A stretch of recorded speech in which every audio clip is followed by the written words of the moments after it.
Hello and welcome back to the Road to Good Cooking, and here's a recipe just in time for your tailgating party.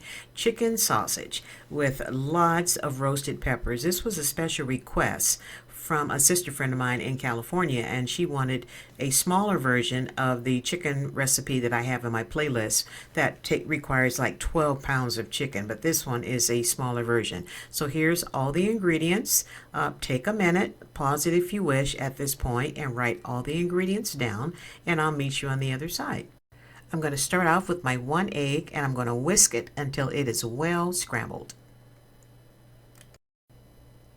Now I'm going to add the olive oil and the garlic. And you can add as much garlic as you want to this recipe if you are a garlic lover. And here's all the dry ingredients going in, and this is what's going to bring all that savory, delicious love to this recipe. And then whisk it till it's well incorporated. And it's going to make kind of like a thick paste, but no worries because I'm going to be adding water to the sausage after I add this in there to kind of loosen it up a little bit. And just whisk it until it is well incorporated, and it smells absolutely wonderful. Here's my chicken strips. I had them in the freezer so they have a nice little chill on them, and I cut them in long strips. That way they'll go through my grinder just fine. I'm going to grind up the chicken along with the fresh spinach. And here's everything loaded in my hopper, and now it's time to grind up some sausage. As always, I had my sausage equipment in the freezer so everything is nice and cold and chilled. I'm going to mute the sound so it won't kill your ears and put on some nice soft music, so just sit back and watch me work.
Okay, I was actually working really fast because that meat was ice cold.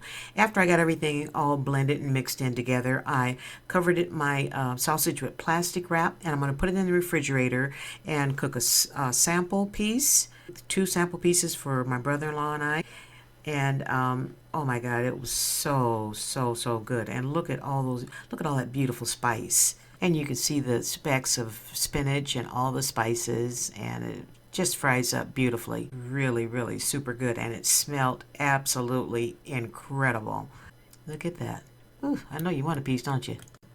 Okay, while I'm waiting for my sausage sample to cook, I went ahead and started cleaning up my mess, and I always stop what I'm doing after I finish grinding up meat, and I wash everything down with warm soapy water with some bleach in my water and make sure that everything is completely dry. I usually leave everything out on the counter and let it air dry before I put it up. And here's my stuffing canister.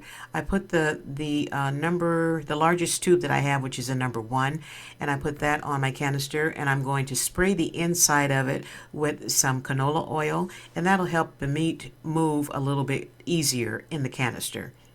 And just spray it real good on all the sides. And I'm going to spray some on my glove so I can wipe the tube down with some oil, and that'll help the casing slide on a lot easier. And here's what it looks like inside. And here I am slamming the first piece of meat down real hard inside the canister, and that'll kind of help force out the air. And I also, you'll also see me kind of banging it in there with my fists. And the whole purpose of this exercise is to make sure you get as much air pockets out of there as you can.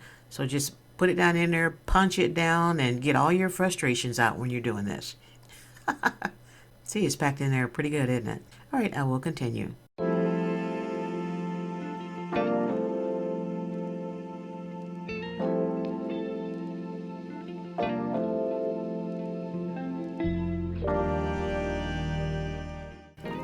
Now it's all in there. Now it's time to line it up where the plunger goes down in there nice and easy, right down the center.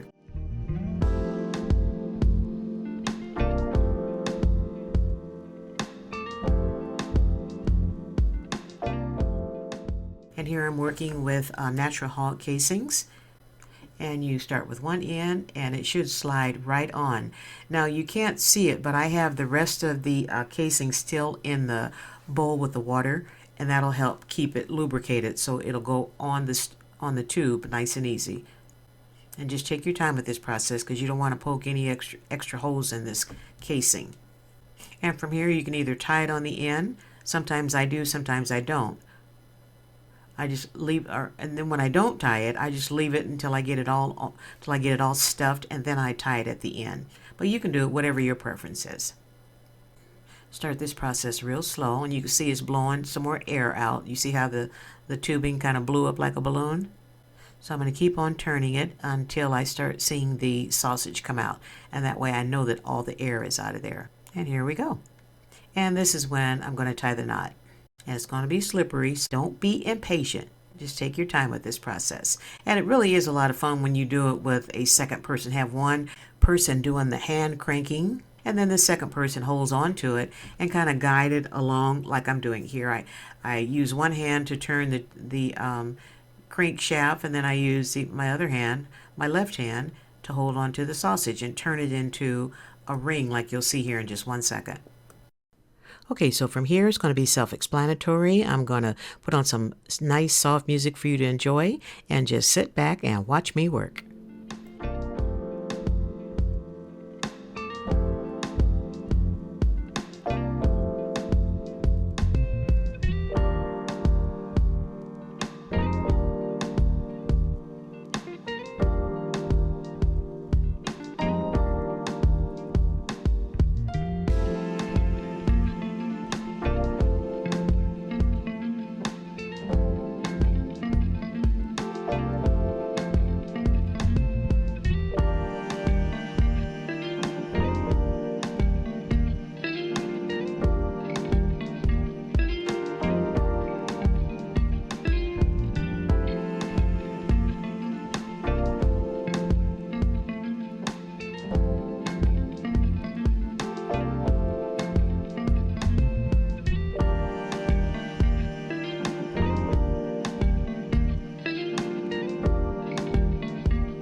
So from here, I'm going to tie a knot at this end, and then I'm going to make my links. Now you can make your links any size that you like. I'm going to make mine the size of a standard size hot dog bun.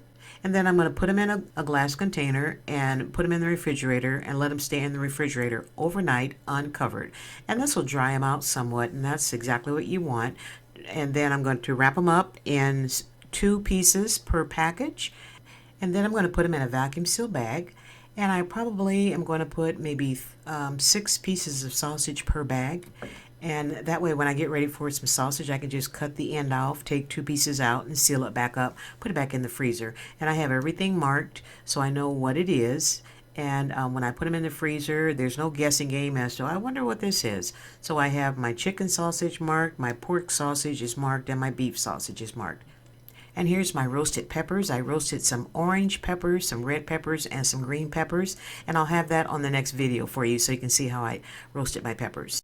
Here's how I cooked my sausage. I added them to a non-stick pan with I guess about 2 or 3 tablespoons of water, and I let my sausage steam first for about 5 minutes or so, and then after all the water evaporated, I added a couple of drops of olive oil along with my roasted peppers and cooked my sausage until they had the proper internal temperature. This is chicken, so you want to make sure that it's done and have an internal temperature of at least 165 degrees. And here's me enjoying that sausage, and I piled it high with my roasted bell peppers, and I'm splashing on a couple of splashes of tiger sauce, which is so good on anything, and I put that stuff on everything. And these sausages are so good.